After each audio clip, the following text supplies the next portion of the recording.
Sandan Glokta, autrefois adulé et adoré par les femmes et hommes de l'Union, n'est plus aujourd'hui que l'ombre de lui-même. Lui qui brillait au grand jour se retrouve désormais à agir dans l'ombre pour le compte de l'Inquisition.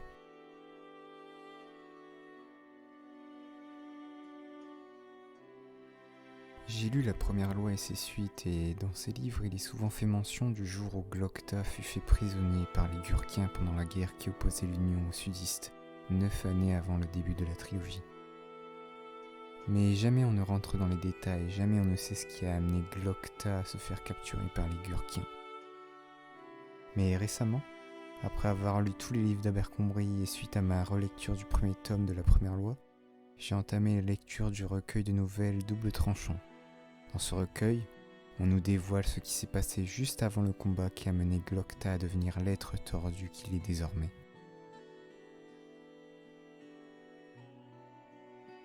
C'est en 566 que prend place notre histoire. Elle nous est racontée par Salem Rose, un personnage que l'on rencontre dans la première loi. À l'époque de la guerre contre les Gurkiens, Rose est quartier-maître du 1er régiment de Sa Majesté. Glokta fait toujours partie de l'armée et en tant que colonel dirige ce régiment.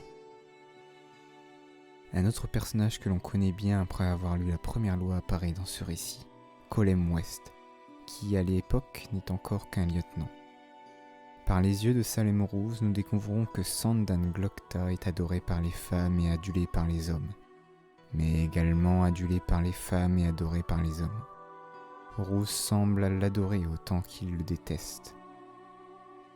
Glokta était à l'époque une personne imbue d'elle-même.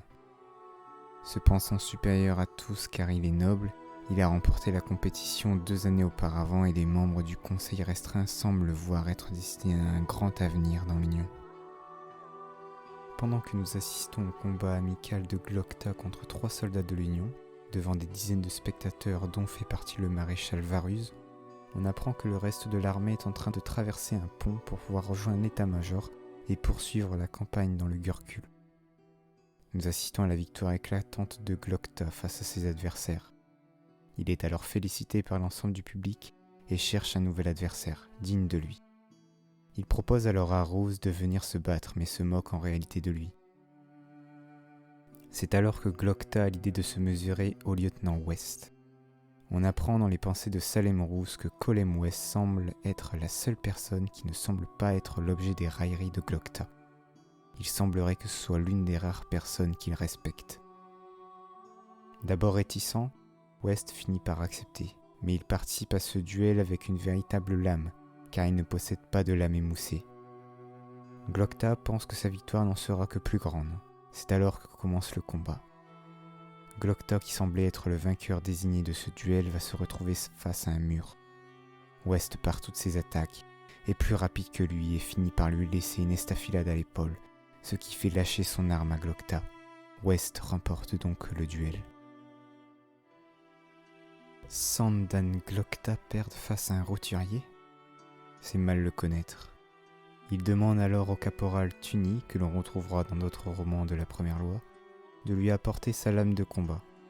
West tente de le raisonner mais n'y parvient pas. Glokta est blessé dans son amour-propre. Il lui faut laver cet affront qui lui a été fait. Mais jamais ils ne connaîtront le vainqueur de ce duel. En effet, c'est à ce moment que les Gurkiens se décident à lancer une attaque contre les troupes qui n'ont pas encore traversé le pont. C'est alors que Glokta propose que son régiment s'occupe de retenir les sudistes jusqu'à ce que toutes les troupes aient traversé le pont. Rose prétendra avoir une blessure à sa jambe pour ne pas avoir à suivre le colonel, ce qui donnera l'occasion à Glokta de se moquer de Rose une nouvelle fois. Le caporal Tuny est quant à lui également laissé en arrière, car Glokta souhaite qu'il rapporte ses affaires à sa mère dans le cas où ça se passerait mal. Tous les autres semblent être prêts à partir. C'est alors que Glokta se dirige vers le lieutenant West, qui demandait à Tuny de lui sceller son cheval.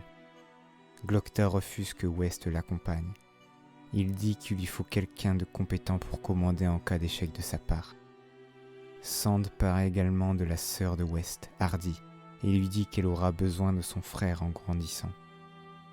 Suite à cette discussion, Glokta pousse son cheval au galop et descend la colline vers le pont.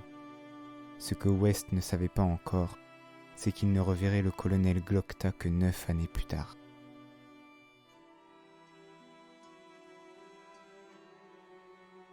Durant cette bataille, Glokta sera blessé à sa jambe, ce qui l'empêchera de continuer le combat. Il verra son régiment être décimé par les Gurkiens, mais ce sacrifice ne semble pas avoir été vain, car on apprend que l'Union a gagné la guerre contre l'Empire du Gurkul. Mais Glokta avait-il conscience du prix qu'il aurait à payer pour voir son pays vainqueur ? Il fut emprisonné dans les cellules de l'empereur où il fut torturé et mutilé.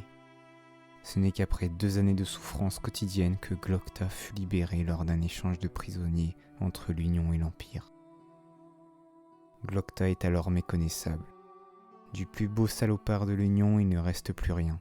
Son corps est tordu, il a du mal à se déplacer seul et passe quelques mois à se reposer dans son domaine. Durant cette période, il ne recevra aucune visite de la part de ses anciennes connaissances et de son ancien ami Colem West. Le soleil de l'Union ne brillait plus et semblait avoir été oublié de tous. On apprendra plus tard que West a en réalité tenté 2 fois de rendre visite à Glokta, mais la mère de ce dernier prétexta que Sand était fatigué et qu'il ne pouvait recevoir personne. Glokta ne l'apprendra que bien plus tard.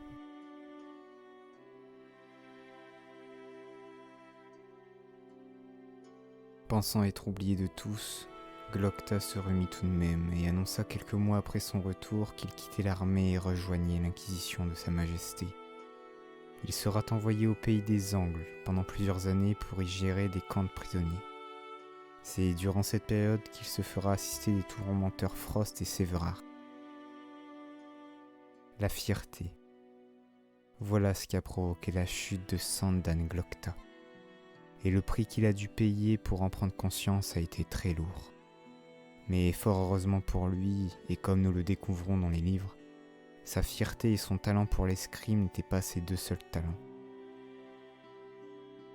On se rend compte que Glokta est un être très intelligent et il arrivera tout au long de l'histoire à se sortir de situations très délicates. J'espère que cette vidéo sur le personnage de Sandan Glokta vous a plu. Ce personnage est mon personnage favori dans la trilogie. N'hésitez pas à me dire en commentaire quel est votre personnage préféré. En vous souhaitant une bonne journée, matinée, soirée, où que vous soyez.